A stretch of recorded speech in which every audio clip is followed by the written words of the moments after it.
We're glad to have you back. Now, in response to the fallout of recent economic reforms, the federal government has considered measures to address the impact on the populace, including suspensions of duties and taxes on essential food imports. Among other policy measures, according to the government, these initiatives are aimed at stabilizing food prices and reduce inflation, emphasizing that this reflects the administration's commitment to addressing immediate concerns while promoting sustainable agricultural practices. Well, I introduced him earlier. He's a partner and senior economist with SPM Professionals, Mr. Paul Alaje. Thank you so much, Mr. Alaje. It is good to have you on the program this afternoon. Yeah, thank you so much for having me. Yeah, I think I like to always start this conversation around this time with the fact that most of the presidential candidates before election agreed to remove subsidy. But the question that many maybe did not ask was, what would happen with the fallout of subsidy? We've seen government come up with policies in collaboration with some state governments in some cases, trying to make Nigerians understand that, yes, we are expecting this fallout, but we're also putting all of this in place. So I want you to give us like an overview of where we were, where we found ourselves before subsidy left, and where we are at the moment. Well, thank you so much once again. Before subsidy was removed, I recall clearly that 3 or 4 of the presidential aspirants or presidential candidates had mentioned that they were going to remove subsidy. And as against what most economists had said, I maintained that if you remove subsidy without proper plan, it might be putting your hands in fire.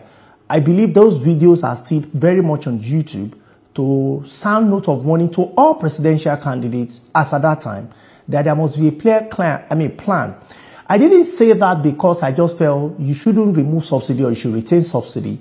I said that because Indonesia also did the same thing and it had implication on the economy. Taiwan, Russia, all the countries that promoted those policies without first planning the aftermath effect later came back either to reverse the policy or to bring more policy in order for the economy to come out of the pressure of what it was. So we understand that, subsidy was taking about 6.6 trillion naira from our economy.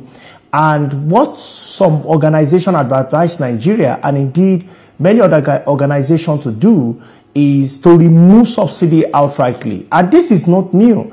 I remember in 2012, the organizations stood vehemently to put pressure on the Nigerian government to remove subsidy because they felt that it's hindering it's stunting Nigerian growth and it's not really helping us to achieve our aim. What the organization has refused to advise governments around the world over the years, including that of ours, is the implication and what we must do with it. In more recent time, these global organizations have now promoted some level of interventionist approach in different economies. And I can tell you, from about 18 economies that we have carefully studied, I don't know if time will permit, I can tell you that when you remove subsidy and you float your currency, the result that Nigeria is experiencing is just the same that all other countries have experienced. When you now couple it with the key pillars of austerity programs, which include raising tariffs on energy, increasing the price of PMS and so on and so forth, they will always come to a situation like this. So what this organization, and I don't want to mention name this time, has also done to the rest of developing countries will be, let's bring in intervention programs. And the intervention program, I've seen Nigerian government has really embraced that, from distribution of rice to even support program to students under student loans. I've also seen government promoted policy to support SMEs, 50,000, 100,000 as the case may be. Some big businesses, it's also created a window for them. I've also seen quite a number of other programs that government is running so that it can mitigate against the real challenge. And all of this is happening at Fiscal. Now, this is the confusion that happens most of the time when a nation adopts austerity measure. Austerity measure in itself lies on 3 pillars. The first one is currency. The second one is environment. The third one is confidence. When the currency is susceptible to devaluation or it devalues consistently, the fact is austerity measure is bound not to work as effective as we want it to be. In fact, in Thailand, it did not. In Malaysia, it did not. In Japan, it did not. In Argentina, it was worse. In Zimbabwe, it was worse than Venezuela. Until 1990s, where countries started promoting a different counter-opposite austerity measure as policy, then we start seeing some level of successes around the corridor. So the truth is, government will put a lot of policy and measure in place. But unfortunately, because the currency is susceptible to devaluation, the environment is not accommodating enough and confidence level is dwindling. These are three key pillars that must be in place so that austerity programs can effectively function. What a good way to start. I think communication is also key. Some of this government policies. Exactly. Do you think Nigerians... Yeah. Yes. Do you think, because there was a press briefing also earlier today where Minister reeled out what they've been doing. For example, let's look at what government is shifting focus to, like solid minerals development, and a lot of revenue is expected from this segment of the economy to help support government. But let me take you now to part of what the Minister of Finance said, talking about our present position with regards to achieving inclusive growth. With some of the moves specifically, maybe on SMEs and like the CNG buses to address transportation costs, how soon do you think this will start to tell on people's pockets? Let me ask that way. Well, and not to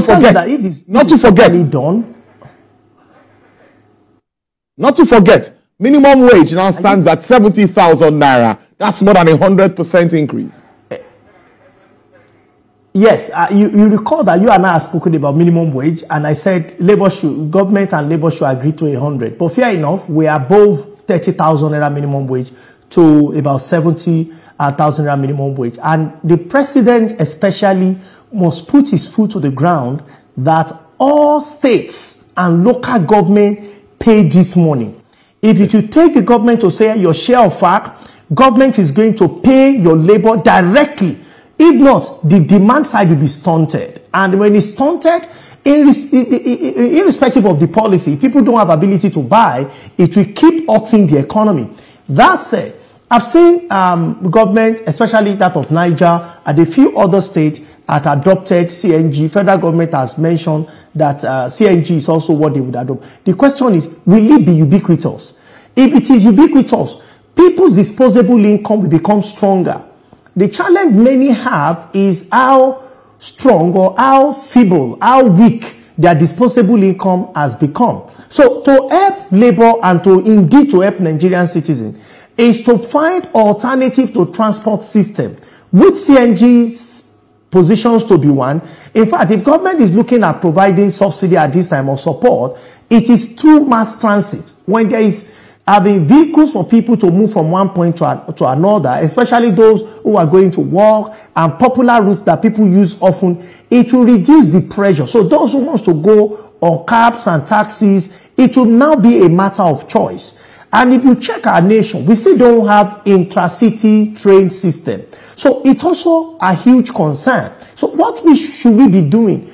To my mind, what we should be doing is everything to reduce pressure of the impact of policy on the people. So if the thing is properly adopted, that's talking about bringing CNG ubiquitously, to all states, to different local government, that it's an option if you don't want to use it, then you see disposable income become stronger. Because at the end of the day, what many are saying is that, oh, we are not able to eat well, most of our money are going on transport, which is fair and which is the truth. So, but what should we do is to tackle the problem from that perspective of making their disposable income to become stronger. Mr. Laje, government has instituted the suspension immediately of duties on essential food imports, amongst other policy measures. And all of this is to stabilize the price of food, reduce inflation, and many say this reflects commitment also on their side. Now, particularly, how do you also see this impacting? Many say the price of a bag of rice won't reduce, let's look at the impact on the likes of wheat and all of that, bread, which is the end product and all of this. Do you see an impact on this also moving forward, looking at this move justly now at the moment? Well, I think that this is going to be a stopgap. It's going to be a very short-term policy support, and the impact will be for 3 to 6 months. To be very sincere, this is because when we keep importing, it's going to put pressure on the naira. So it's important for us to know, not just know types of inflation, but kinds of inflation. Types of inflation are two, which is cost push and demand pull. So when you take policy just on types and you don't take caution to look at the kinds, the policy will be good. But when you look at the kind, and the kind says that there are two kinds also, the way we have two types. The first kind is called monetary induced inflation. The second kind is called non-monetary induced inflation. So if we have monetary induced inflation, it means that one of the reasons why we're having inflation, or non-monetary, is monetary means one reason why you're having inflation is because the quality of money is getting reduced, so that is impacting on general prices. Or our currency is getting weaker to the global currency and we are net importer on one hand. On the second hand, there are other factors apart from currency itself that is inducing inflation. So we need non-monetary measure. So in combating inflation, we feel that, if we import food, which will actually reduce the shortage we might have in food, whether it is imported or brought locally to impact. But what is the effect? The effect may be, to my mind, one, it might have impact on the foreign exchange. So we are going to demand for other currency, and that will mean that the currency will be further stronger against our currency. If this persists, and that is the caveat, and I like when central bank says we cannot go beyond 180 days, which is just 6 months window. If we go beyond that, it will have counterproductive effect. And what should we do? Now that we have made this policy, is to quickly organize farm ops. And I said it in May 2023, that what we need to do with new president is to create at least 100 farm ops all around Nigeria and look for our key food components, be it rice, so we start planting paddy, be it gari, we start planting cassava, be it elubo, we start planting yam flour, whatever it is. All around Nigeria, that places that are arable and favorable to this production, we need to start producing them, starting with core members. We already have people we are paying, and their contribution, we can add this to it after their 2 weeks orientation to send them to this farm with the military assistance for protection. This will sustain our output, apart from what farmers would have done ordinarily. So putting this policy, we need to combine it. And like doctors, they will give you some medication, but doctors will say, for you to have a proper effect, you must combine this drug A with B. And throughout the period, make sure you don't take X. For instance, if you are taking some malaria drug, medical doctors or pharmacists will tell you, don't take oranges, or don't take, what do we call it now, fruits at that time, because it may reduce the impact. The same with economic policy. Economic policy, we say, combine this policy A, which is not a bad policy in its entirety, with B, so that AB will become stronger. However, avoid these pitfalls when you are making the policy. And that's what I think will give us a long-lasting solution to it. So we have made the policy, which is relatively easier but costlier if we are looking at the FX angle, which is monetary angle. But what we need to combine that policy with to really have impact on food inflation will be to adopt a policy or a program of agriculture. And we call it National Agricultural Reform Program. So we're going to see that come with the short gap food import, then we can solve our problem this moment today. CBN also revealed again that $4.35 billion is what has come on the reserves, and it stands down at $36.5 billion. Well, my question really would be this. Do you think that some of the policies of the Apex Bank paying off with regards to the FX side, and these are reserves that continues to improve? Well, if you want my sincere opinion, some of the policies of Apex Bank have been done in 7 of the countries that we concluded research on in June 2024. First of those countries is America. The second is Japan. The third is Germany. Those are the countries that practice the policies and later saw the errors in the policies. They make fresh policy. Unfortunately, some countries were not as lucky, which includes Argentina, Venezuela, and Zimbabwe. So I gave you three examples, 3 on the right and 3 on the wrong. Why? One of the policies central bank have used to respond to challenging times is raising interest rates. In fact, when we raise interest rate consistently to a point, it might crowd out employment, it might stagnate the economy, and it will crowd out investment. It does not mean that increasing interest rate in itself is wrong. No. It means that when you are increasing interest rate, you need to look at the environment of that policy. So this policy is not one jacket fit it all. Anytime there is high inflation, respond by controlling inflationary price. No. What we need to do, in fact, is to look at the currency, because inflationary pressure has already put pressure on the naira such that the power of naira has dwindled. So in combating it, what the Apex Bank needs to do is we want to mop up money supply. Now, when you mop up money supply, which Apex Bank have done over the years, and not just with this dispensation or administration, even from the former administration. Oh, money supply is high. Let us take back money supply. But what have we done? When we take the money supply, how is it that inflation is still increasing? Because the same thing happened between the late 1980s to mid-1990s in Russia. The Central Bank of Russia, we say they are mopping up money and buy their own currency as we are doing. Increase interest rate, which took the country into a big economic crisis and disaster. To the point that Russian economy started telling Russians to bring their currency back for the country to buy from me, for the country to exchange for lower denomination. When that policy was made, it threw the country into an economic mess. And that was what led to the emergence of Vladimir Putin in 1999. Leave that. Let's go to Argentina, where the government felt, oh, what we need to do is to have some control of some sort. You started seeing, even in Turkey, government started selling food by themselves, calling that there are food terrorists, slash the price of food into 2, hoping that will solve the problem. Unfortunately, it did not. Or we go to, what's it called now? Venezuela, where the country feels the only thing we can do to quickly solve this problem is to print more currency, which Nigeria did in trillions of naira with the last dispensation. All these policies did not work. Why? Because when you mop up the money from circulation, the question is, where are they going to? They go back in form of intervention. So in the real sense, you have really not withdrawn that money from circulation. It's just to fulfill academic principles. So when you reduce the money from circulation, it must truly be withdrawn. And if it is withdrawn, then you now see that money supply will certainly and really reduced. So the reduction in money supply we have seen, yeah, you can do open market operation, we can increase interest rates, increase CRR, but where is the money? At the naira, not in. So central bank I claimed before, and when I say central bank, I say it loosely. I'm not referring to a particular administration.